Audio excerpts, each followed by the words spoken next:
పద్మ పద్మ రా పద్మ. సింధు పిచ్చి పట్టినట్టుగా ప్రవర్తిస్తుంది.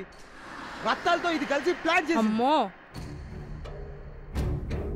అక్క నువ్వు బాగున్నదిలే. బావంటే నాకు ఇష్టం. పిచ్చెక్కింది అలా చేయకు. నువ్వు చేసిన దానికి చంపేయాలన్నంత కోపం వస్తుంది. నువ్వు నన్ను చంపడం కాదు, బావ కోసం నేనే నిన్ను చంపేస్తాను. వదులు సింధు, వదలవే, వదులు, వదలవే, వదులు, వదలవే.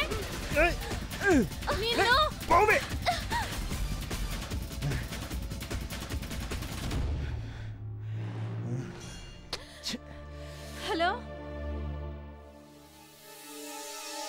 అసలేం జరిగింది? నన్ను ఎందుకు అర్జెంటుగా రమ్మన్నారు? సింధు ఎక్కడా?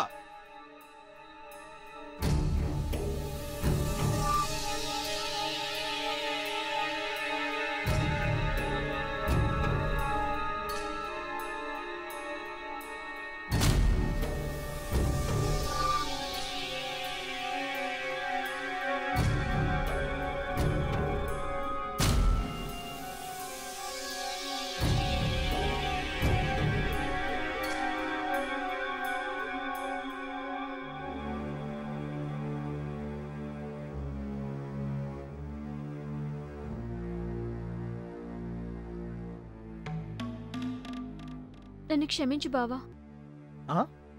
నేను తప్పు చేశాను. సింధు, నేను తప్పు చేశాను రా.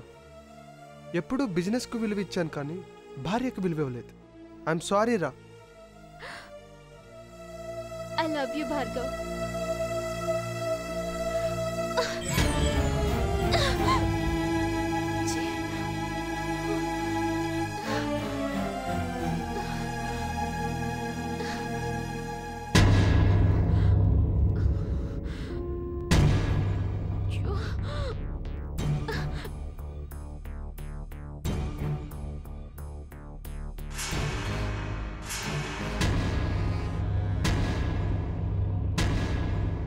అలా పిలవద్దు. అలా పిలిచే హక్కు కోల్పోయావు. డాడ్, నాకు బావ కావాలి. నోర్మయ్, నువ్వేం మాట్లాడుతున్నావో నీకు అర్థమవుతుందా? డాడీ, పెళ్లికి ముందు నువ్వు ఎన్ని ఏదావేశాలు వేసినా, ఎన్ని చెడు తిరుగులు తిరిగినా అన్నీ భరించాను. ఎందుకో తెలుసా? నువ్వు నా కూతురు కాదు కాబట్టి. డాడీ, అసలు నువ్వెవరో, నీ బ్రతుకేమిటో నీకు తెలుసా? ఏమి డాడీ మీరు అనేది? అవును, నేను చెప్పేది నిజం. నేను డ్యూటీ నుండి ఇంటికి తిరిగి వస్తుండగా రోడ్డు పక్కన ఉన్న చెత్త కుండీలో నిన్ను ఎవరో వదిలేశారు. గుక్క పెట్టి వేడుస్తున్న నిన్ను నేను హక్కును తెచ్చుకున్నాను. కన్న కూతురు కంటే ఎక్కువగా పెంచాను. దాని ఫలితంగా నువ్వేం చేశావు? డాడీ, తనకు కుదిర్చిన సంబంధాన్ని నువ్వు కావాలి అంటే కష్టమైన ఇష్టపడి నీకు బంగారు భవిష్యత్తు ఇచ్చిన నా కూతురి జీవితాన్ని నాశనం చేస్తావా? డాడీ, డాడీ, డాడీ, ఇచ్చిన కూతురికి ప్రేమను పంచి కన్న కూతురికి కష్టాన్ని మిగిల్చిన నాకు ఈ శిక్ష తప్పదు. నేను చావాల్సిందే, నేను చావాల్సిందే. నేను తప్పు చేశాను డాడీ. నేను చేసిన తప్పుకు నేను చచ్చిపోవాలి, మీరు కాదు డాడీ. నన్ను క్షమించండి డాడీ, నన్ను క్షమించండి, నన్ను క్షమించండి డాడీ, నన్ను క్షమించండి.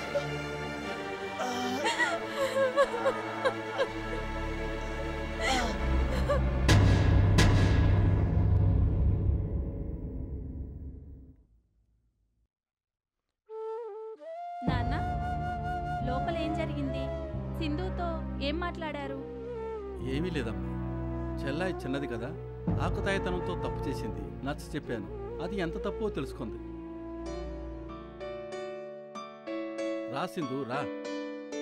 బైది బాయ్, ఈరోజు సింధు పుట్టినరోజు, ఆనందం వెల్లివిరిసిన రోజు. మన అందరికీ శుభదినం. Happy birthday Sindhu. Thank you dad. Happy birthday Sindhu. Happy birthday Sindhu. Happy birthday Sindhu. పెళ్ళైన తొలినాళ్లలో అనుమానాలు, చిన్న చిన్న గొడవలు అత్యంత సహజం. వాటిని భూతద్దంలో చూసుకొని ప్రేమను దూరం చేసుకోకండి. ఒకరినొకరు అర్థం చేసుకోండి. మీ పచ్చని కాపురం 3 పువ్వులు 6 కాయలుగా వర్తిల్లాలనే మా ఈ ప్రయత్నం. జై హింద్.